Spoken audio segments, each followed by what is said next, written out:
अतुल सुभाष की जो घटना है, वैसी ही घटना उत्तर प्रदेश के गाज़ियाबाद के मोदी नगर में हुई।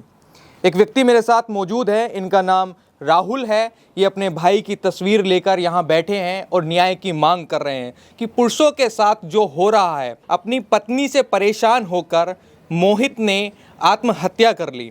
आज पूरा परिवार दुखी है, वजह है कि पत्नी से परेशान होकर। मेरे साथ राहुल जी मौजूद हैं। सबसे पहले तो मैं आपसे यही जानना चाहूँगा कि थोड़ा सा घटना के बारे में बताएं, और जो पत्नी से परेशान होकर जो उन्होंने ये कदम उठाया है, ये कब से ये चल रहा था? जी, मोहित की शादी बेसिकली दिसंबर 2020 में हुई थी। जी। शादी होने के कुछ महीने के बाद से ये एक्चुअली मोहित की वाइफ का नाम प्रियंका है। प्रियंका का व्यवहार मोहित के प्रति और बाकी घर वालों के प्रति अच्छा नहीं रहा है। छोटी छोटी बातों पर लड़ाई झगड़ा करना, गाली गलौज करना, ये स्टार्टिंग से ही चलता आ रहा है। इसके चलते चलते बेसिकली मोहित ने इसकी कई बार उनसे कारण वजह पूछी, तो उन्होंने एक्चुअली ये कहा कि नहीं, मैं तुम्हारे साथ नहीं रहना चाहती हूँ वगैरह वगैरह। इस तरह की मोहित के साथ वो लोग लड़ाई झगड़ा करते रहती थी। इसके बाद ऐसा करते करते 1 साल के बाद उनका एक बेटा भी पैदा हुआ, जिसकी आज उम्र 3.5 साल है और जिसका नाम है समर त्यागी। बेटा पैदा होने के बाद भी एक्चुअली उनके व्यवहार में कोई बदलाव नहीं हुआ। यहाँ तक कि प्रेगनेंसी के टाइम पे भी प्रियंका ने प्रेगनेंसी को टर्मिनेट करने के लिए कई बार कोशिश की, जिसकी वजह से प्रियंका को एक्चुअली मल्टीपल हॉस्पिटल्स में एडमिट भी करना पड़ा। इवन उन्होंने यहाँ तक भी कहा कि नहीं, मुझे ये बच्चा नहीं चाहिए, मुझे ये बच्चा नहीं चाहिए, इसको हमें मार देना है। ये ऐसा करते कि इवन बेटा पैदा हुआ, 3.5 साल का बेटा है, बच्चा बहुत प्यारा है। मोहित एक्चुअली बेटे के प्रति बहुत भावुक थे, उनका बेटे के प्रति बहुत लगाव था। ऐसा सोचा कि बेटा होने के बाद हो सकता है शायद प्रियंका का व्यवहार बदल जाए, क्योंकि माँ बनने के बाद एक होता है कि एक व्यवहार में चेंज आता है, लेकिन उनके व्यवहार में कोई भी बदलाव नहीं हुआ। यहाँ पे कम रहना, यहाँ पे केवल 10-15 दिन रहना और वहाँ पे अपने इन लॉज के यहाँ मायके में जाकर 2-2, 3-3 महीने रहना, ये लगातार बदस्तूर जारी रहा।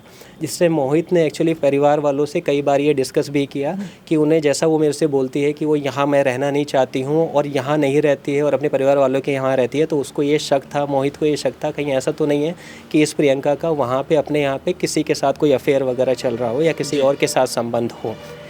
ये लगातार चलता रहा। अब पिछले 6 महीने पहले 10 नवंबर को की ये घटना है, जब मोहित एक्चुअली घर पे नहीं थे, वो ऑफिस में थे अपने। ये इनके भाई आते हैं जिसका नाम है पुनीत त्यागी, और उनके साथ एक अन्य व्यक्ति आता है। यहाँ पे तकरीबन 3:30-4 बजे के आसपास यहाँ पे आता है। वो सीधा उनके रूम में जाते हैं, मोहित के रूम में, और वहाँ पे सारा जितने भी सामान था उस सामान को पैक करते हैं, जिसके अंदर 10 से 12 लाख रुपए की ज्वेलरी थी, और साथ में जो भी कैश अवेलेबल था वो कैश लेते हैं और सीधा जाने लगते हैं। जब घर में उपस्थित महिलाओं ने उन्होंने रोकने की कोशिश की, तो उन्होंने उनके साथ अभद्रता की। अभद्रता करने के साथ साथ उन्होंने ये कहा कि प्रियंका ने, उनके भाई ने, कि नहीं, अब ये यहाँ पे नहीं रहेगी, ठीक है, अब हम इसे छोड़ के जा रहे हैं। ऐसा करने के बाद, ये जानने के बाद, फिर मोहित ने इसकी तहरीर मोदी नगर पुलिस स्टेशन में भी दी थी कि वो यहाँ पे आए अभद्रता करके, और जो भी ज्वेलरीज वगैरह अवेलेबल थी उसे साथ ले गए, लेकिन यहाँ पर उसकी कोई कार्रवाई नहीं हुई। अब 15 उसके बाद से प्रियंका यहाँ पे कभी नहीं आई, ना ही उन्होंने यहाँ मतलब हमने उन्हें लाने की कोशिश की, लेकिन उन्होंने हर बार उन्हें मना कर दिया, नहीं, मैं अब नहीं आऊँगी। और मोहित को बाकी अलग अलग माध्यम से परेशान करती थी, प्रताड़ित करती थी। ये भी कहते थे वो और उसके इमीडिएट फैमिली और रिलेटिव्स कि हमें ये चाहिए, हमें वो चाहिए, अदरवाइज़ हम आपको झूठे केसेस में, आपके फैमिली को बाकी झूठे केसेस में, लाइक डोमेस्टिक वायलेंस, राइट, इस तरह के केसेस में आपको फंसा देंगे। ये लगातार बदस्तूर जारी था। ये केस हमारे पास भी, मतलब हमारे पास ये इन्फॉर्मेशन और आती थी, और इवन उनके जो ये सब लोग हैं, ये हमारे इमीडिएट फैमिलीज़ और रिलेटिव्स, उनको भी फ़ोन करके परेशान करते थे। और ऐसा चलता चला गया। अभी जो है यहाँ पे 15 अप्रैल को एक हमारे पास लोकल पुलिस स्टेशन है उनका, एचोड़ा पुलिस स्टेशन से हमारे पास एसआई का फ़ोन आता है। फ़ोन हमारे पापा जी के नंबर पर आता है, तो पापा फ़ोन उठाते हैं। वो ये कहते हैं कि आपके बेटे मोहित की पत्नी प्रियंका यहाँ पे बैठे हुए हैं, और आपके और मोहित के खिलाफ़ यहाँ पे इन्होंने तहरीर दी है, और इससे आपको यहाँ पे आके आज जल्दी से जल्दी आके मिलना पड़ेगा। तो पापा ने ये बोला कि ठीक है, आप हमें 1 या 2 दिन का समय दें। 1 या 2 दिन के समय देने के बाद हम फिर वहाँ आपको आके मिलते हैं। जैसे ये वाली बात मोहित को पता चली तो मोहित डिप्रेशन में आ गए। क्यों? क्योंकि उनके सामने वो पूरा जो शादी से लेके अब तक का 4 साल का जो हुआ है, उनके सामने वो पूरे की पूरी एक पिक्चर, एक स्टोरी वहाँ पे उनके सामने आ गई। तो वो काफ़ी परेशान हुए, तनाव में आए, तो वो घर से निकल गए थोड़ी देर के लिए, लेकिन 15-20 मिनट में ही वापस आ गए। जब घर वालों ने उनसे पूछा कि क्या हुआ, कहाँ गए थे, तो उन्होंने कहा था कि कोई बात नहीं, मैं ना जो वहाँ हमें जाना है हम उसका इंतज़ाम करने गया था और मैं उसका इंतज़ाम करके आ गया, हम लोग वहाँ पे चलेंगे। फिर इसके बाद अचानक से तकरीबन 1:55 या 2 बजे के आसपास एक्चुअली उन्होंने एक जहरीला पदार्थ खा लिया, राइट। उस टाइम में घर पे कोई भी नहीं था। जब मैं यहाँ घर पे पहुँचा और मेरी वाइफ घर में पहुँची तो वो अपने बेड पे उल्टियाँ कर रहे थे। तो उल्टियाँ करने का जब हमने कारण पूछा तो उन्होंने कहा कि नहीं, मैंने बस इंतजाम कर लिया है। उन्होंने वही वाले शब्द दोबारा से दोहराए कि नहीं, मैंने इंतजाम कर लिया। फिर हम उनको लेके नर्सिंग होम यहाँ पे है, जीवन हॉस्पिटल, उसके वहाँ पर लेके गए।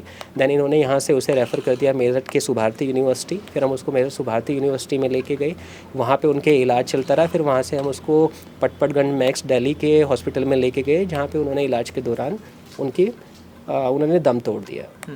अच्छा, ये बताइए, आपने कहा कि वो उन्होंने तहरीर दी थी, उसमें क्या प्रियंका ने क्या लिखा, कि क्या वजह बताई कि क्यों पुलिस थाने गई प्रियंका?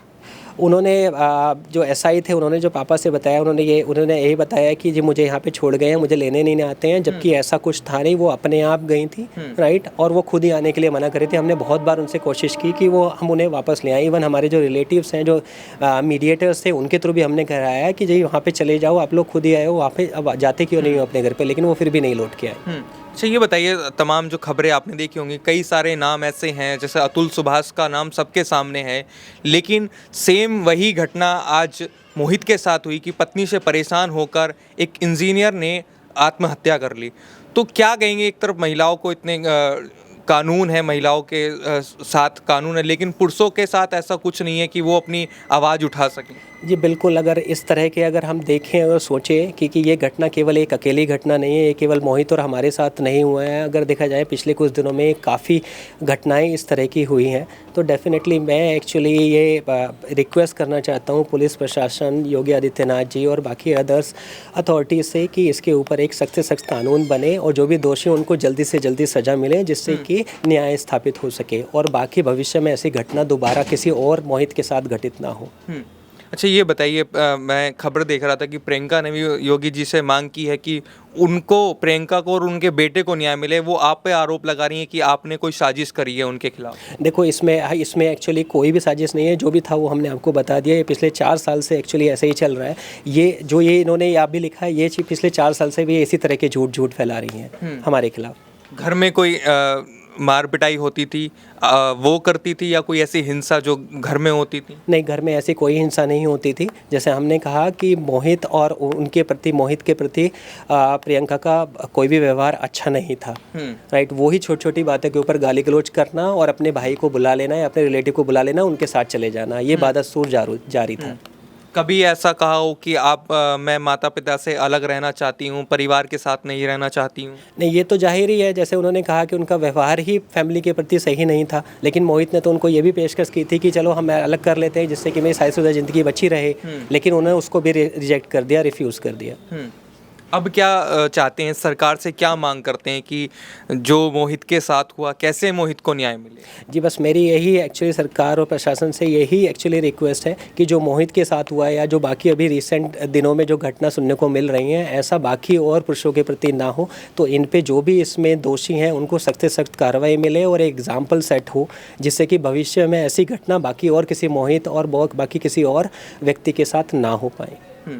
अच्छा, ये बताइए, जिस तरीके से जो आपने बताया और जो उस सुसाइड नोट में लिखा है, उससे ऐसा लग रहा है कि परिवार से बहुत ज़्यादा लगाव मोहित करते थे। जी बिल्कुल, मोहित एक्चुअली डेफिनेटली ही वॉज अ फैमिली मैन। वो उनका परिवार के प्रति बहुत लगाव था और वो उसका अपना लगाव उनके अपने बेटे के प्रति, समर्थ के प्रति भी बहुत ज़्यादा था। अब मेरे पास मतलब शब्द नहीं है इसको बयां करने के लिए कि इस लगाव को मतलब कैसे मैं करूं। वो मेरा एक्चुअली छोटा भाई था, हमारे लिए एक्चुअली वो एक बेटे की तरह ही था। मेरी वाइफ और मेरे लिए एक्चुअली हम लोगों ने उसे बिल्कुल अपने बेटे की तरह ही पाला था। वो भी हमें एक्चुअली अपने माँ बाप के समान ही समझता था। वो मेरे से तकरीबन 6 साढ़े 6 साल छोटा है। जी। अब उनके परिवार से, प्रियंका के परिवार से किसी का कोई फ़ोन, कोई संपर्क हुआ? बिल्कुल बिल्कुल नहीं है एक्चुअली।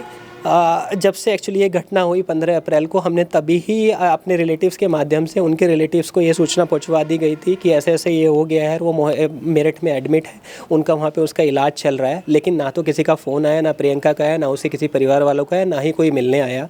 इवन अगले दिन जब मोहित हमारे बीच नहीं रहे, तभी भी हमने ये सारी सूचना उनको पहुँचवा दी गई, तो भी कोई नहीं आया। जो लास्ट रिचुअल्स हुए बेसिकली वो भी नहीं हुए।